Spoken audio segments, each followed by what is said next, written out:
Good day mga boss. Gusto nyo ba yung mga picture na ganito? Tara, tuturo ko sa inyo kung paano gawin ito.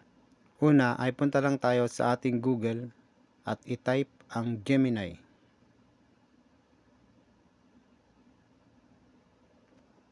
Or pwede rin kayong mag-download ng Gemini app sa inyong Play Store. Sa akin, ang ginagamit ko ay Gemini app para ready to open na lang at hindi na kailangan mag-type pa sa Google website. Kung gagamitin nyo ang Gemini application or Gemini website, parehas lang naman sila ng procedure.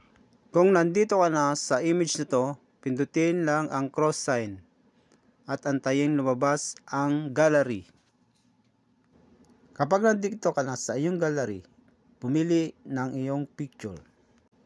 Kung nakapili ka na ng iyong picture, antayin mo lang siyang mag-generate. At i-copy and paste mo lang ang prompt na makikita sa aking comment section. Kapag na-copy and paste na ang prompt, magantay lang ng ilang segundo para ma-generate ang iyong photo. So ayan, ito na yung picture natin na inedit gamit ang Gemini application. O ayan guys, ganun lang kadali gumawa ng Gemini Photo AI. Ito ay trending ngayon at kumakalat na sa ating social media kagaya ng Facebook, YouTube at TikTok. So ano pang ginagawa nyo guys? Please subscribe, like and share sa ating Facebook at sa ating YouTube channel. Maraming salamat sa inyo guys. Thank you for watching.